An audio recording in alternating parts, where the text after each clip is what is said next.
Hello all, I hope you all are doing great. See, हम लोगों ने last video में कंपनीज़ के कैरेक्टरिस्टिक्स डिस्कस किए थे। सपोज़ अगर अब मुझे बिजनेस करने का सोचना है तो अब मुझे डिफरेंट टाइप्स ऑफ ऑर्गेनाइजेशंस पता है, हम लोगों ने फर्स्ट वीडियो में देखे थे। देन फिर अब सब एंटिटीज़ के बारे में सोचने के बाद या पता होने के बाद में अब मैं डिसीजन लूँगी कि अब मुझे कौन सी फॉर्म में बिज़नेस करना है, अपना कंपनी फॉर्म में बिज़नेस करना है। बट अब मेरा क्वेश्चन वहीं पर ख़त्म हो जाता है क्या? नहीं, again there are different types of company. So अब मुझे उसमें से भी चूज़ करना पड़ेगा कि मुझे किस टाइप की कंपनी इनकॉर्पोरेट करनी है। तो आज वो हम सारे टाइप्स के बारे में एक ओवरव्यू करेंगे, ठीक है। सी, हम लोगों ने देखा था कंपनीज़ के बारे में कि like there are two types of companies, like statutory companies और registered companies, associated, incorporated association में हम लोगों ने देखा था। So on the basis of incorporation there are two types, statutory companies and registered company. Statutory company में हम लोगों ने क्या देखा था? Either these are registered under special act of parliament या फिर स्टेट लेजिस्लेचर। और जो रजिस्टर्ड कंपनीज है इसके बारे में हमने क्या देखा था? सी, कंपनी की डेफिनेशन हम लोग को किस में बताइए? सेक्शन 2 क्लॉज 20 में। According to this all companies registered under companies act 2013 और प्रीवियस लॉ कि अगर अंदर कंपनी रजिस्टर्ड हुई है तो they all will be covered. और उसको कौन सा एक्ट गवर्न करेगा? Companies act 2013। सो अब मुझे ये बताइए कि स्टैट्यूटरी कंपनीज के ऊपर कंपनी एक्ट एप्लीकेबल होगा क्या? नहीं होगा। क्यों? क्योंकि उसका इनकॉर्पोरेशन कंपनीज एक्ट के अंडर हुआ है क्या? नहीं। उसको क्या एप्लीकेबल रहेगा? पार्लियामेंट के रूल्स एप्लीकेबल रहेंगे या फिर स्टेट लेजिस्लेचर जिसके अंडर भी उसका इनकॉर्पोरेशन होगा। So this is classification on the basis of incorporation. Now this is the main classification. See, on the basis of liability हम लोगों ने देखा था लायबिलिटी का मतलब क्या है? Obligation to pay. See, again there are two types. First is limited liability, second is unlimited. हमको नाम पर से ही समझ में आ रहा है कि अगर हमारी लायबिलिटी, हमारा ऑब्लिगेशन जो है वो डिफाइंड है, सर्टन है, लिमिटेड है तो it will be known as limited liability company. जहाँ पर वो डिफाइंड नहीं है तो उसका मतलब क्या रहेगा? Unlimited liability. मतलब अमाउंट फिक्स रहेगा क्या? नहीं। अगर कंपनी कभी इन फ्यूचर कंपनी के पास में अपने डेट्स पे ऑफ करने की कैपेसिटी नहीं रही तो वो अपने मेंबर से कॉल कर सकती है क्या? कर सकती है, because of this feature unlimited companies. But ये वाली कंपनीज रेयरली एग्जिस्ट करती है इंडिया में। जनरली जितनी भी कंपनीज है they all are registered with limited liability. हम लोगों ने देखा था अगेन। फिर अभी लायबिलिटी लिमिटेड है तो again there are two types. See, limited by shares, limited by guarantee. Limited by shares का हम लोगों ने फीचर में पढ़ा था।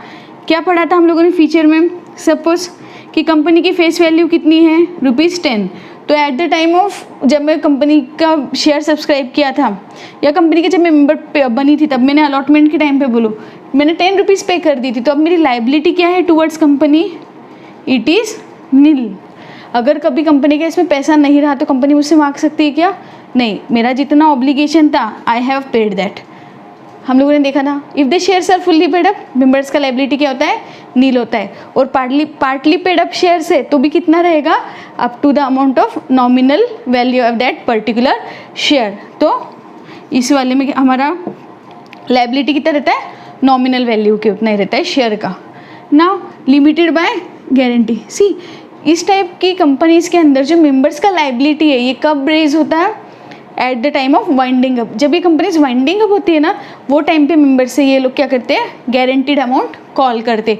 सिंस दिस इज लिमिटेड, सो ये जो गारंटीड अमाउंट है जब ये कंपनी बनती है वो अमाउंट क्या हो जाता है? तभी फिक्स हो जाता है। सपोज कंपनी जब इनकॉर्पोरेट हो रही थी तब फिक्स हो गया था कि सब members at the time of winding up ₹100 पे करेंगे। अब कंपनी बंद हो रही है तो मेंबर्स का ऑब्लिगेशन कितना है कंपनी में? 100 है। मेंबर कंपनी बोल सकती है क्या मुझे 120 देना है, मुझे 120 दे दो? नहीं। Company can not claim that. Members कितना पे करेंगे? 100 बिकॉज ऑफ लिमिटेड लायबिलिटी। और जितना अमाउंट उन्होंने गारंटी किया था they are liable for that particular amount only. ठीक है। अभी कंपनी का अमाउंट हम लोगों ने देखा कि कंपनी क्या है? लिमिटेड बाय शेयर से। तो अभी हमारे बेसिक 3 टाइप्स है कंपनीज के। सी, these are the basic 3 types of companies under companies act। Generally India में जो कंपनी रजिस्टर्ड होती है आइदर इस वाले फॉर्म में होगी, इस वाले फॉर्म में होगी या इस वाले फॉर्म में रजिस्टर्ड होगी। तो फर्स्ट फॉर्म क्या है? प्राइवेट कंपनी, नाम से ही समझ रहा है, if the company is owned by like privately owned हो रही है तो फिर वो कंपनी क्या होगी, प्राइवेट कंपनी होगी। जहाँ पे पब्लिक इंटरेस्ट इन्वॉल्व हो गया वो कंपनी क्या होगी, पब्लिक कंपनी होगी। 1% कंपनी, सी हम लोगों ने देखा था sole proprietary, to overcome the limitation of that sole proprietorship form, companies act 2013 ने ये न्यू कंसेप्ट इंट्रोड्यूस किया, दैट इज 1% कंपनी। हम लोग इसका डिटेल स्टडी नेक्स्ट वीडियो में करेंगे। Private company, public company, 1% company का क्या मीनिंग होता है, ये हम लोग इसका स्पेशल एक डिटेल्ड वीडियो बनाएंगे। सो बेसिक क्लासिफिकेशन क्या है कंपनीज का, private company, public company, 1% company, ठीक है। अभी हम लोगों ने देखा on the basis of incorporation, then on the basis of liability. See these are the other forms in which companies can be incorporated. Basic कितने टाइप्स है, these are 3 types, but there are other forms also.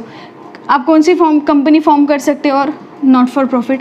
इस company का basic motive क्या होता है, to service motive होता है। इन लोग का प्रॉफिट अर्निंग रेशियो होता है क्या, प्रॉफिट अर्निंग इनका गोल होता है क्या, नहीं होता है।